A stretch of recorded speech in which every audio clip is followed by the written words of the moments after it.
Advantages of medical profession, medical doctor. First point, the ancient Indian texts have said, Vaidyo Narayano Hari. Doctor has been equated to God. Probably the only profession that can save human life. A patient is terminally ill, and the chances of that person being alive for some more days, some more months is on the very lesser side, remote side. Only doctor can make difference. He or she can save a human life, thereby can save a family, thereby save the nation itself. So immensely satisfying. A doctor, after treating a patient, the way patients respect the doctors, this has to be seen or experienced to be believed. Probably there is no other profession in this world can be this satisfying. Obviously, it enjoys great social esteem everywhere, not just among the two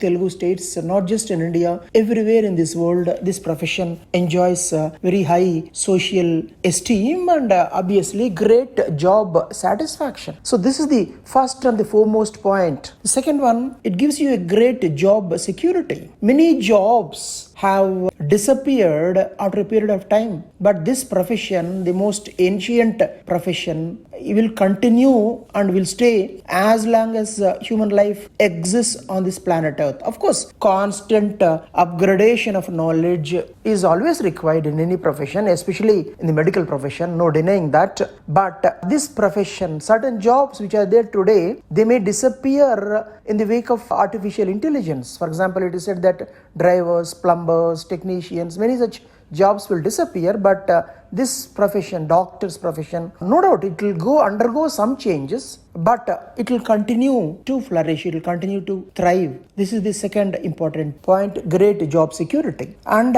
very high salary and other benefits. In number of countries, including America, this is one of the highest paid occupation among the top 10 or top 20. And as everybody knows, people in India, doctors in India, the kind of benefits that they get, the kind of respect that they get. That is the reason why there is a craze among youth, craze among parents to see their children becoming doctors, joining medical profession. Now, the disadvantages of medical profession, being a medical doctor. To start with, it is relatively very easy to get a seat in an engineering college, but maybe 50 to 100 times more difficult to get a seat in a medical college. When you look at the number of aspirants and number of seats available, this becomes quite evident. Every year, lakhs of people, they get frustrated. They fail. They are not successful in getting seats. And this has been happening for decades, right, all through. And finally, they join. They wanted to become doctors. They wanted to get into MBBS, but unable to do so. Many of them,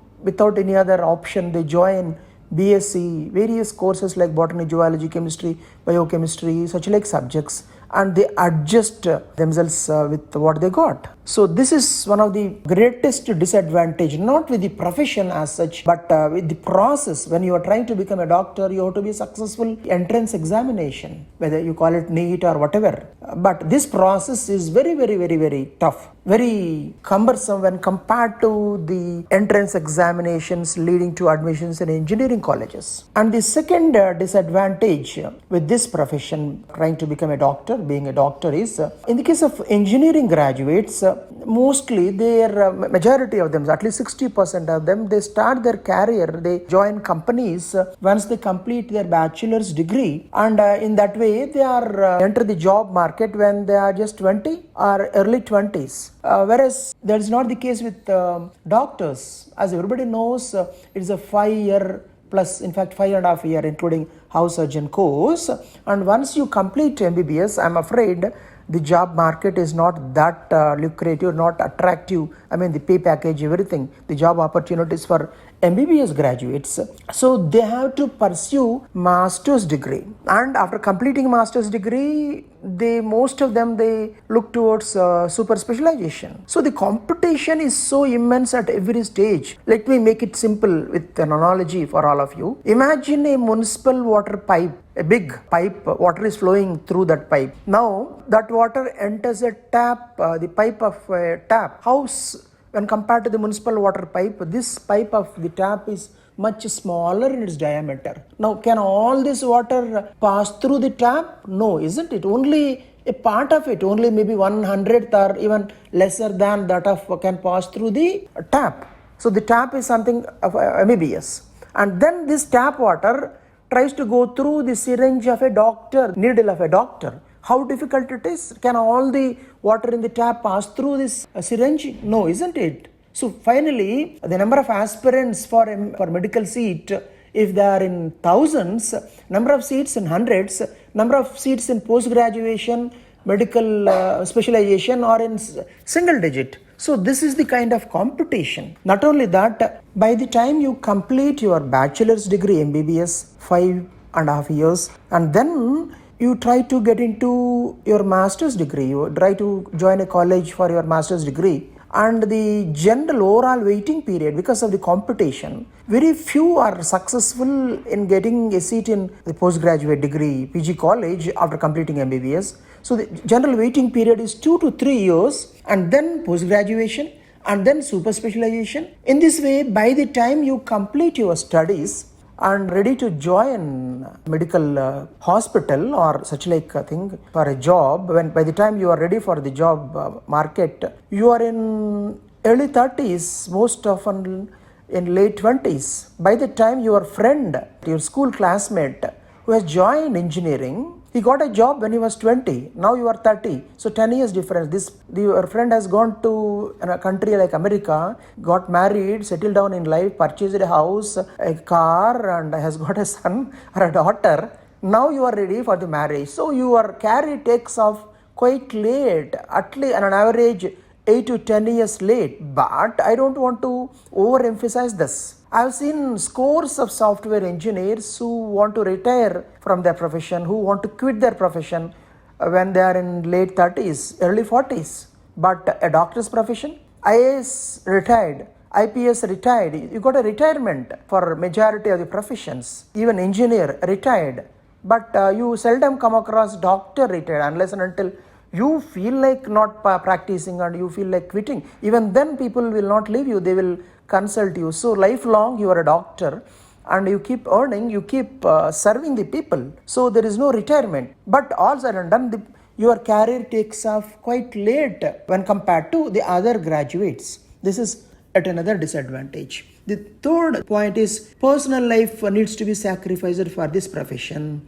A doctor has to work during nights, weekends, even holidays. May have to miss weddings, birthdays, and other very important social events of his or her life. And you may have to make yourself available at a moment's notice. After all, that is the beauty, that is the greatness of doctor's job. Profession is important. Anything can wait, but not human life. So you call it as a disadvantage, you call it as an advantage. I mean, it all depends on your attitude. Some people take it as a pride. Yes, I'm ready to sacrifice my life and ready to run to the hospital to save a life. Whereas some people think it in a negative way. My God, what is this? I'm not able to lead a peaceful family life. So it all depends on the attitude of the person. But all said and done, this can be listed as one of the disadvantages. And the next point in the list of disadvantages of being a medical doctor is it is a highly regulated profession. You have to deal with so many rules and regulations. It can be frustrating many a times. These days, doctors are looked down with suspicion. Even in countries like India, they are more often involved in litigation. And I'm afraid, things may not improve in coming days given the kind of situation we are in. So one has to deal with this. This is a professional hazard. After all, every profession has got its own difficulties, own hazards. So the other disadvantages of this profession all depends on your aptitude. But there are few other advantages apart from what I listed some time ago. The work is never boring when you are a doctor. It is ever challenging, and there are diverse options for growth and specialization as well. Now, let me talk about the aptitude required to become a successful doctor. Aptitude to become successful in medical entrance, because this is not a simple thing. Getting a seat in engineering college is not that difficult. It's all about getting a degree and then going ahead in life. But here the case is different. So let me talk about the aptitude required to be successful, to start with in medical engineering and then in medical profession. Aptitude of a medical doctor. Number one, high degree of memory, rhythm memory is required. It has been estimated that a medical student has to learn 13,000 new words in the last year of the medical college. Just in the last year itself, one has to learn 13,000 new words. Imagine the situation before that and after that, especially when somebody is preparing for medical entrance. Perhaps that is the reason why, that is because you have to memorize, you have to remember, come across many new words, remember all of them. That is the reason why the medical entrance is also structured in this way. After taking BPC in intermediate, you will be writing the medical entrance examination, NEET as of now, whatever way it is called. You have to deal with the pages, hundreds of pages of information in botany, zoology, chemistry. You have to memorize them. Many a times there is hardly anything to understand. It is just a memory because they are new words and their meanings, the way they are associated with the other things in these subjects. Loads of information one has to deal with. So apart from the great memory that one should have, a kind of rhythm memory, ability to learn new words, memorize new words, one should be ready to deal with vast information. The third aptitude required for a doctor is finger dexterity and also patience. A great deal of medical work involves precise and rapid manual activities, often requiring the deft use of many delicate instruments. So for this, your dexterity should be very great, very high, and you should possess loads of patience. Even while preparing for the medical entrance, it needs really a lot of patience. Day in, day out, you have to slog out, you have to memorize, you have to go through pages of information. At times it can be frustrating, and those people who feel frustrated, they drop out or they are not successful in the final run. Only those who bear with that, only those who motivate themselves, only those who memorize, who handle all this information are finally successful. So the other aptitudes, other qualities required by a doctor, the kind of aptitude that one should have, a great degree of observation, good observation skills, inductive reasoning, then structural visualization, ability to visualize something abstract, a great degree of foresight, and apart from all this, readiness to consider professional life above the personal life. So one should have a lot of compassion, kindness, and more than anything else, resilience. After preparing for the medical entrance for 2 years, then repeaters, 3 years, at times 4 years, one may not meet with success. So it needs a lot of resilience. Even when you join medical profession, getting through MBBS first year, second year is not that easy. You have to go through loads of information. So at every stage, even after joining the medical profession, it needs great deal of resilience. So you want to become a doctor, you want to pursue MBBS. But be warned of these things, my dear student. The number of seats available are very less, as I told some time ago. It's like trying to pump water in a municipal water pipe of a tap to get into MBBS. And after that, getting into PG, post-graduation, is even more tougher. So the competition is mind-boggling. In the past, thousands or even lakhs of people, your seniors, in fact, people of your parental generation, they tried to do this. They felt frustrated and they were not successful. So the competition is very tough. So for that, I'm not trying to demotivate you, but if you possess these qualities, then surely you can go ahead. Number one, are you ready to handle thousands of pages of information, whether it is in the form of textbooks or study material or guides, whatever way it looks like? Are you ready to memorize all this information? At times, no, they may not make much meaning. There may not be many methods to remember them. You have to cram through that. Most of the times you have to memorize pages of information, which may or may not make sense to some people. So if your answer is a strong yes, I have the ability to handle thousands of pages of information and memorize them, only then you should go ahead. Then the second point, closely connected to the first one, how is your memory? How are your memory skills?